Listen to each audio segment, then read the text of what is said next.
पण एक दोन विषय आहे ज्याच्यावर आम्हाला बोलायचं आहे. पहिला विषय म्हणजे निवडणूक आला आणि महाराष्ट्रापासून मुंबई तोडण्याचा कट चालू आहे अशी भाषा सुरू झालेली आहे. उबाटाचे प्रमुखांनी स्वतःच्या मुलाखतमध्ये अशी शंका प्रकट केली आहे. परवा मीरा रोडमध्ये पण एक भाषण झाला होता. त्या भाषणात पण असाच एक चेतावणी दिली गेली की मुंबईला महाराष्ट्रापासून तोडण्याचा कुठल्या प्रकारचा डाव आम्ही कामयाब होऊ देणार नाही. सर्वप्रथम असं काहीही तयारी कोणाचीही नाही आहे. मुंबई महाराष्ट्राची आहे और महाराष्ट्राची राहील. महाराष्ट्राची राजधानी आहे आणि मुंबईला महाराष्ट्रापासून तोडण्याचा कुठल्या प्रकारचा कट कोणीही करू शकत नाही. कुठल्याही परिस्थितीत मुंबईला महाराष्ट्रापासून वेगळा करू शकत नाही, कोणीही करू शकत नाही. पुन्हा एकदा मी स्पष्ट करतो, ही आमची शिवसेनाची भूमिका आहे आणि शिवसेना समजा कोणी मुंबईला महाराष्ट्रापासून वेगळा करण्याचा प्रयत्न करतो तर शिवसेना त्यांच्या विरोधात उभे राहील आणि अखेरच्या पर्यंत लढा देईल. हा एक विषय होता. आम्ही स्पष्ट करून देतो, जाणून बुजून मराठी लोकांची भावना भडकवण्याचा प्रयत्न करू नका. मला माहित आहे बीएमसीच्या इलेक्शन आहे, मुंबई महानगरपालिकेच्या निवडणुकीसाठी तुम्ही लोकांची भावना भडकवण्याचा जुनी स्क्रिप्ट रिपीट करता. जुनी स्क्रिप्ट, जुना डायलॉग आता बंद करा आणि मुंबईमध्ये लोकांना शांतपणे राहू द्या. दुसरा विषय जो मुलाखतमध्ये आला होता तो म्हणजे ठाकरे ब्रँड. दोघे एकमेकाच्या उधो करत होते आणि ठाकरे ब्रँड बद्दल खूप बोलला गेला. महाराष्ट्रामध्ये एक ठाकरे ब्रँड आहे. तो ब्रँड मतलब म्हणजे हिंदू हृदय सम्राट शिवसेना प्रमुख बाळासाहेब ठाकरेंनी तो ठाकरे ब्रँडचा निर्माण केला. त्याची पायाभरणी प्रबोधनकार ठाकरेंनी केली होती. पण जोपर्यंत बाळासाहेब होते तोपर्यंत ठाकरे ब्रँड म्हणजे होता. आजचे जो ठाकरे आहेत ते ठाकरे ब्रँडचे वारसा नाही आहे. त्यांनी बाळासाहेबांच्या विचारापासून ते खूप लांब गेलेले आहेत. ते बाळासाहेबांच्या विचाराच्या विरोधात गेलेले आहेत.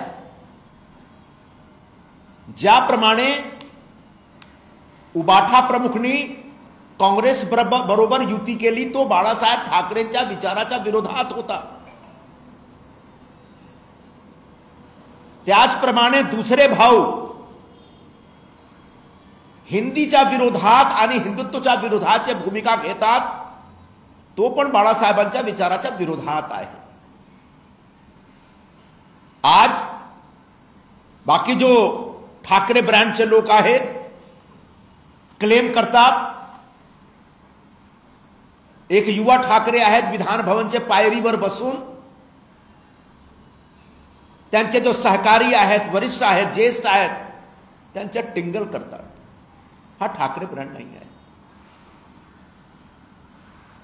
दुसरे भाऊ एवढे मोठे ठाकरे ब्रँड बनतात पण स्वतःच्या पोराला पण निवडून आणू शकत नाही.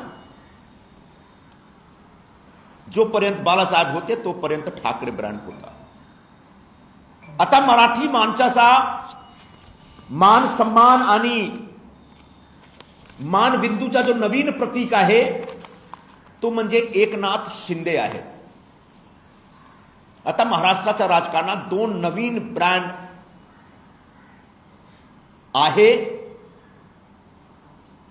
एक म्हणजे फडणवीस ब्रँड और दूसरा एकनाथ शिंदे ब्रँड. मी असं सांगू शकत नाही की ठाकरे ब्रँड संपलेला आहे, पण ठाकरे ब्रँड पेक्षा मोठा ब्रँड आता शिंदे ब्रँड आहे. महाराष्ट्रात जो मराठी भाषिक लोक आहेत त्यांच्या मनात एकनाथ शिंदे साहेबांसाठी खूप विश्वास आहे, खूप प्रेम आहे. ज्याप्रमाणे आमची शिवसेनेला विधानसभा निवडणुकीत प्रचंड यश मिळाला, म्हणजे तो मराठी लोकांचा कॉल होता शिंदे साहेबांच्या बरोबर. ज्याप्रमाणे शिंदेजी मराठी लोकांसाठी लढत आहेत, मराठी भाषासाठी, महाराष्ट्र गीतासाठी, मुंबईमध्ये राहणारे गोरगरीब मराठी लोकांना घर इकडे मुंबईत मिळाला पाहिजे याच्यासाठी, त्याच आधारावर मुंबईचे मराठी लोकांना शिंदेजीवर अभिमान वाटतो. हा जो नवीन ब्रँड जो मराठी लोकांसाठी तयार झालेला आहे तो आता मोठा ब्रँड आहे. उबाठा आणि बाकी जो त्यांचे भाऊ आणि पोरा आहेत त्यांच्यापेक्षा एक मोठा नवीन ब्रँड शिवसेनाकडे आहे. कारण जेव्हा उबाठाचे प्रमुख महानगरपालिकाचे सत्तेत होते तेव्हा त्यांनी मराठी लोकांसाठी काय केलं आता मराठी लोक विचारत आहेत. त्यांच्या राज्यात जेव्हा ते शासनमध्ये होते तेव्हा मुंबईमध्ये 131 मराठी शाळा बंद झाले. मराठी विद्यार्थ्यांचा टक्का बीएमसीचे स्कूलमध्ये कमी झाला, 40% जास्त.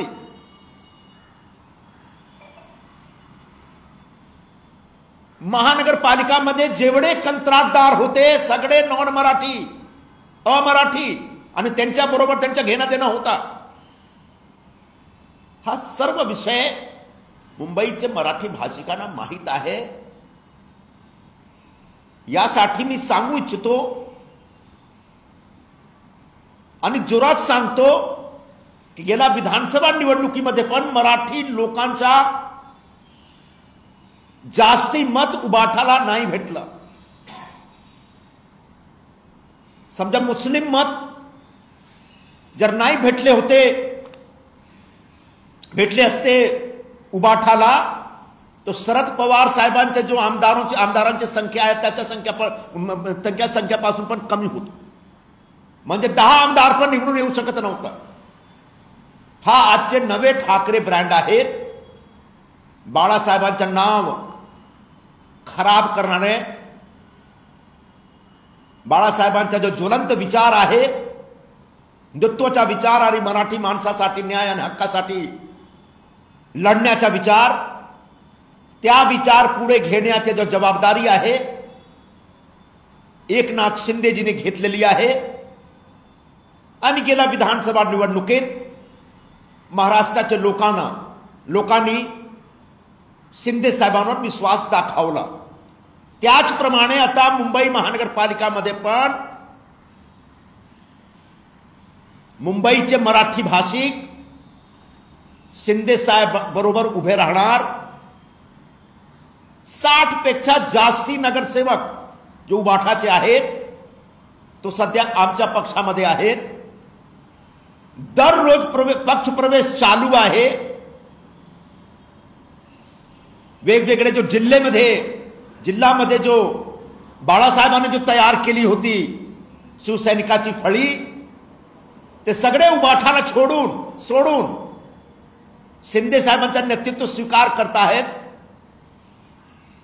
तो एकनाथ शिंदेचा नेतृत्व म्हणजे एक बाळासाहेबांच्या विचारांना पुढे घेण्यासाठी घेणारा एक नेतृत्व आहे. आणि या नेतृत्वामध्ये महाराष्ट्राच्या लोकांना एक जबरदस्त विश्वास दिसतो असं आम्ही साफ बोलतो. आणि एवढंच सांगतो की आता तुम्ही बाळासाहेबांचं नाव खराब करू नका. ठाकरे ब्रँडच्या नावाने आम्हाला अभिमान आहे जो ठाकरे ब्रँड बाळासाहेबांनी निर्माण केला, पण तो ठाकरे ब्रँड तुम्ही नाही. तुम्हाला महाराष्ट्राच्या लोकांनी, मुंबईच्या लोकांनी, मुंबईच्या मराठी लोकांनी नकार दिलेला आहे. फक्त बाळासाहेबांच्या नावाने आता मत मागण्याचं काम तुम्ही बंद करा, कारण तुम्ही बाळासाहेबांचा जो विचार आहे त्या विचारापासून खूप लांब गेलेले आहे. संजय राऊतांनी एक आरोप केलेला आहे की सुरुवात महाविकास आघाडीचं सरकार पाडण्यासाठी झाली होती आणि ती आतापासून सुरू आहे. काय काय काय महाविकास आघाडीचं सरकार पाडण्यासाठी सुरुवात झाली होती, ती अजूनही सुरू आहे. काही आमदारांना, खासदारांना एका ब्रिज खाली नेऊन त्यांचा हनी ट्रॅपचा व्हिडिओ दाखवण्यात आला असा आरोप केला. कोणाचा हनी ट्रॅप कोणी तयार केलेला आहे मला माहित नाही, पण राज्याचे मुख्यमंत्री आणि गृहमंत्री देवेंद्र फडणवीसनी परवा विधान भवनमध्ये, विधानसभामध्ये एक स्पष्ट वक्तव्य दिलेलं आहे. त्यांनी सांगितलं की फक्त एकच कंप्लेंट त्यांच्याकडे आहे, तो म्हणजे नाशिकचा कोणी कंप्लेंट होता, हा फक्त एक अफवा आहे. पण जो उबाठाचे आमदार खासदार आहेत त्यांना हनी ट्रॅपचा व्हिडिओ दाखवून इकडे आणण्याचा प्रयत्न करण्याची काही गरज नाही, कारण खूप सारे आमदार जो आहेत उबाठाचे ते उबाठापासून फार लांब गेलेले आहेत. ते आमच्या पक्षामध्ये प्रवेश करण्याची इच्छा व्यक्त करत आहेत. त्याचप्रमाणे जो त्यांचे खासदार आहेत दिल्लीमध्ये 70-75% खासदार उबाठा सोडण्याची तयारीत आहेत. मला जो माहिती मिळाली तो मी तुमच्या बरोबर शेअर करू शकतो. जेव्हा उबाठाचे प्रमुखला हा सगळा माहीत पडला, त्यांनी खासदारांना बोलावला आणि सांगितलं की मी लवकरात भाजप बरोबर जाण्याची तयारीमध्ये आहे, एवढी घाई करू नका, तुम्ही तिकडे जाऊ नका. म्हणजे एक खोटी बातमी देऊन तो कुठल्या प्रकारे त्यांच्या जो खासदार आहेत त्यांना सांभाळण्याचा प्रयत्न करत आहेत, पण त्यांच्या खासदाराच्या मनात उबाठामध्ये राहण्याच्या काहीही तयारी नाही आहे. त्याचप्रमाणे आमदारांची परिस्थिती पण अशीच आहे. एकनाथ शिंदे यांना अडचणीत आणण्यासाठी आता हनी ट्रॅपचा उपयोग होतोय असा.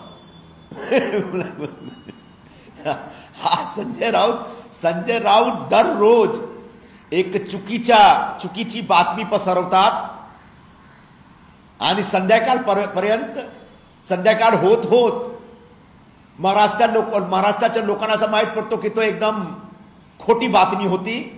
तो असंच खोटी बातमी ते स्प्रेड करतात दररोज, आणि तुम्ही सगळे का त्यांना दाखवता मला माहित नाही. देवेंद्र फडणवीस आणि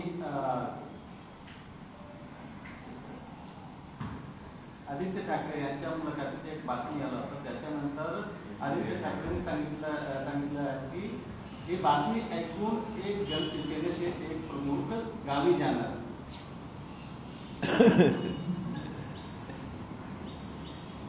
उबाठावाले नक्की कुठे आहेत आम्हाला माहित पडत नाही. त्यांचा एक पैर महाविकास आघाडीमध्ये आहे आणि दुसरा पैर ते लपवत आहेत महायुतीमध्ये येण्यासाठी. मला अशी माहिती आहे माझ्याकडे, गेल्या काही महिन्यापासून ते भाजप बरोबर काय वाटीघाटी करण्याचा, चर्चा करण्याचा प्रयत्न करत आहेत, पण भाजपमध्ये उबाठाची एंट्री नाही आहे. महायुतीकडे एवढा मोठा संख्याबळ आहे की आम्हाला त्यांची काहीही गरज नाही, पण फक्त स्वतःचा राजकारण चालविण्यासाठी उबाठाचे नेते मंडळी अशी एक ऍक्टिव्हिटी करतात जेणेकरून त्यांचे आमदार व खासदार जे पळत आहेत ते त्यांच्या बरोबर राहू. आज मुंबई बॉम्बस्फोटाचा निकाल आलेला आहे. सर्वच आरोपींना निर्दोष सोडण्यात आलेला आहे कोर्टाकडून. हा निकाल दुर्दैवी आहे. 11/7 म्हणजे 2011 मध्ये जुलैच्या महिन्यात जो बॉम्ब विस्फोट झाला होता त्याच्यामध्ये मुंबईचे 180 लोक मरण पावले होते, शहीद झाले होते. आता जर हायकोर्टमधून असा एक निकाल आहे की ज्यांना पकडलं त्यांच्यामध्ये कोणीही जबाबदार नाही तो बॉम्ब विस्फोटचा, तो मनात एक प्रश्न आहे की तो बॉम्ब विस्फोट घडवला कोणी. जो आमची जांच एजन्सी आहे त्यांच्या कामामध्ये काही कमी राहिलेली आहे का. मी जांच एजन्सीला प्रश्न विचारतो की ज्यांना तुम्ही पकडला त्यावेळी त्यांच्या विरोधात जे काही पुरावा होतोय त्याच्यामध्ये काहीतरी कमी होती का. तुम्ही पुरावा गोळा करू शकला नाही का. हे सगळे आता पुढचा विषय आहे. पण जेव्हा हायकोर्टमधून असा ऑर्डर येतो त्याच्या विरोधात सरकार आणि जांच एजन्सी हायर कोर्टमध्ये जाण्याची तयारी दाखवतात. बहुतेक सरकारतर्फे हायर कोर्टमध्ये जाण्याचा निर्णय होईल. पण एक प्रश्न आहे, बॉम्ब विस्फोट घडला, तकरीबन 200 लोक वारलेत, त्यांची जीव गेली आणि हायकोर्ट असा निर्णय देतो की कोणीही जबाबदार नाही. तो जबाबदार कोण होता हा लोकांसमोर यायला पाहिजे. महायुतीचे 3 पक्षातल्या काही आमदार सतत चर्चेत आहेत. काल सकाळी राष्ट्रवादीचे कृषी मंत्री आमदार आणि कृषी मंत्री आहेत त्याचा एक व्हिडिओ रमेश करताना आलाय. रात्री त्यांच्याच कार्यकर्त्यांनी प्रदेशाध्यक्षांची प्रेस कॉन्फरन्स असताना छावाच्या संघटनेच्या कार्यकर्त्यांना मारहाण केली. आज छावाच्या कार्यकर्त्यांनी राष्ट्रवादी काँग्रेसच्या कार्यालयाची तोडफोड केली. एकंदरीतच महायुतीमध्ये कुठेतरी समन्वय नाही किंवा अशा प्रकारचं बोललं जातं, त्यामुळे महायुतीच्या विरोधात अनेकांना विरोधकांना अशी संधी मिळते. मी याला समन्वयाची कमी नाही सांगत. हा पण महाराष्ट्रामध्ये काही दिवसापासून हा जो मारामारी आणि एक हिंसा घडविण्याचा जो प्रकार दिसला तो दुर्दैवी आहे, दुर्भाग्यपूर्ण आहे. कुठेतरी संभाजी ब्रिगेडचे नेते होते त्यांच्यावर हल्ला, त्यांच्या काहीतरी स्याई त्यांच्या चेहऱ्यावर टाकला. कुठेतरी छावाच्या प्रमुखवर हल्ला, छावावाले आता राष्ट्रवादीच्या प्रमुखवर हल्ला. कुठेतरी हिंदी मराठी वाद आणि लोकांवर हल्ला. विधान भवनाच्या परिसरात 2 आमदाराचे जो कार्यकर्ता होते त्यांच्यामध्ये हाणामारी. हा जो प्रकार चालू आहे तो बंद झाला पाहिजे. महाराष्ट्र एक सुसंस्कृत प्रदेश आहे. इकडे राहणारे लोक सभ्य आहेत. संतांची भूमी आम्ही महाराष्ट्राला सांगतो. वैचारिक मतभेद होऊ शकतो पण वैचारिक मतभेदची अभिव्यक्ती हिंसामध्ये करणं चुकीची आहे. मी फक्त आमचे महायुतीचे आमदारांवर बोट ठेवत नाही. सर्व प्रकारचे जो लोकप्रतिनिधी आहेत त्यांना एक चांगला आचरणचा प्रदर्शन केला पाहिजे त्यांच्याकडून, अशी महाराष्ट्राच्या लोकांची अपेक्षा आहे. आणि या अपेक्षा पुरी करण्याची जबाबदारी आमचे लोकप्रतिनिधी आमदार किंवा खासदारांचा आहे, नगरसेवकांचा आहे. सर, एक शेवटचा प्रश्न. भाजपाचे एकेकाळचे शिवसेना किंवा काँग्रेसमध्ये राष्ट्रवादीमध्ये असलेले नेते गणेश नाईक यांनी थेट आरोप केलेला आहे की मुंबई आणि ठाण्याची वाट नगर विकास खात्याने लावली आहे आणि नगर विकास खाते उपमुख्यमंत्री एकनाथ शिंदे यांच्याकडे आहे. कसं बघताय? नगर विकास मंत्रालयाच्या अधीन रस्त्याचा विकास आहे, महाराष्ट्राचे सर्व म्युनिसिपॅलिटीज आहेत. गणेश दादा नाईक ज्या नवी मुंबईचा प्रतिनिधित्व करतात, त्या नवी मुंबई शहराला या देशात तिसरा क्रमांकचा सर्वात स्वच्छ नगर चा खिताब मिळालेला आहे. म्हणजे तो नगर विकास मंत्रालयाचा ची उपलब्धी आहे. तो नगर विकास मंत्रालय वेगवेगळ्या नगरमध्ये विकासाचं काम, स्वच्छताची राखण आणि डेव्हलपमेंट, रस्ता विकासाचं काम करत आहेत. आम्ही सांगू शकत नाही, ऍक्सेप्ट पण करू शकत नाही की नगर विकास मंत्रालयाने कुठेतरी वाट लावली. खरं असं आहे की नगर विकास मंत्रालयातर्फे जोरदार विकासाचं काम एकनाथ शिंदे साहेबांच्या नेतृत्वात चालू आहे. त्याचा सर्वात चांगला उदाहरण नवी मुंबईच्या स्वच्छताचा जो पुरस्कार आहे तो पुरस्कार.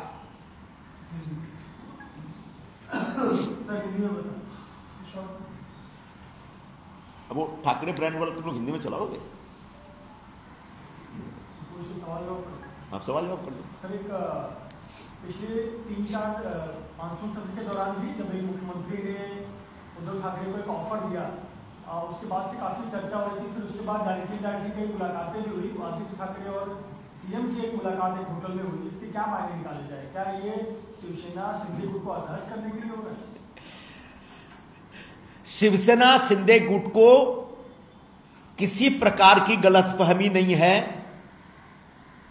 हम सभी लोग इस बात के लिए निश्चिंत हैं कि महायुति में बहुत ठोस तरीके से भारतीय जनता पार्टी के साथ हमारा गठबंधन और हम सरकार चला रहे हैं पूरी ताकत से.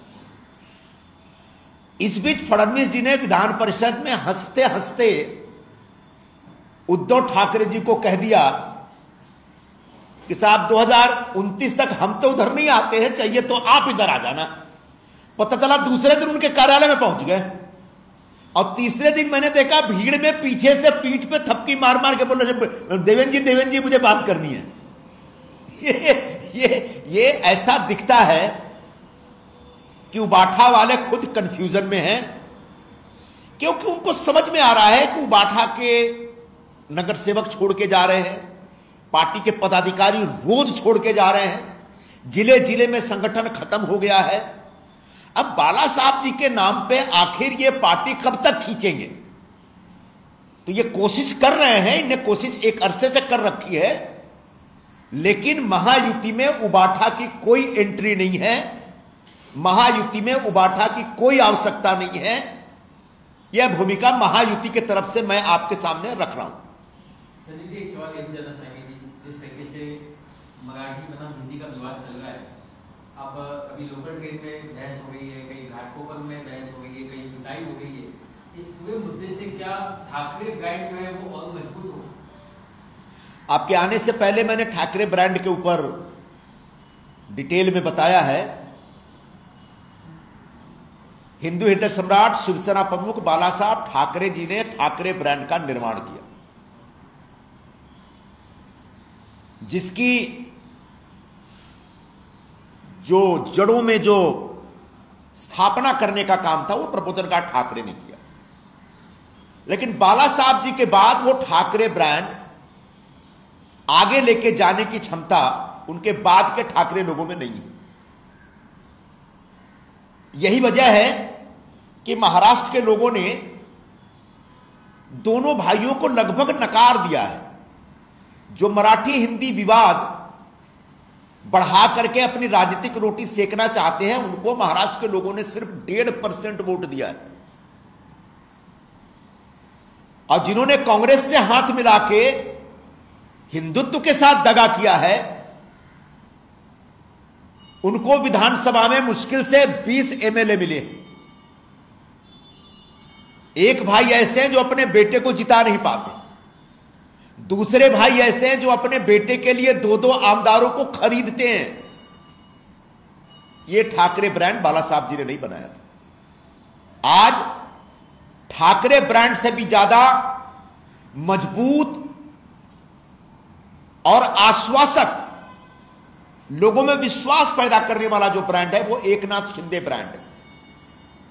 मराठी लोगों की भावनाओं को सही ढंग से अगर कोई प्रतिनिधित्व कर रहा है तो महाराष्ट्र के उप मुख्यमंत्री एकनाथ शिंदे और शिवसेना के मुख्य नेता कर रहे हैं।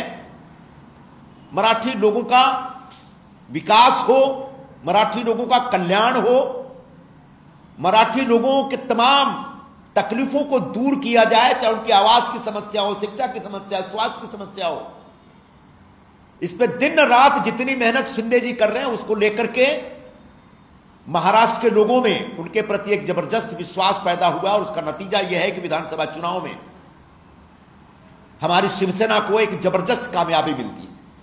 तो हिंदी मराठी वाद करके ये अपने आप को और भी छोटा कर रहे हैं दोनों जो ठाकरे बंधु हैं।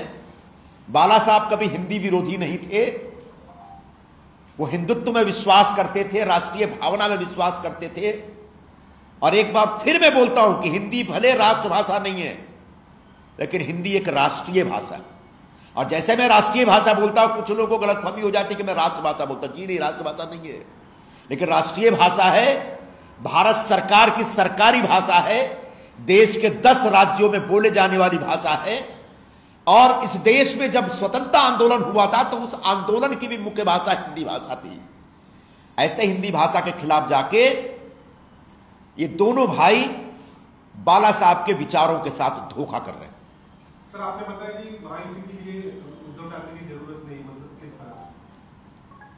इसलिए कि महायुति के पास महाराष्ट्र के लोगों ने, महाराष्ट्र के मतदाताओं ने एक प्रचंड विश्वास दिया है।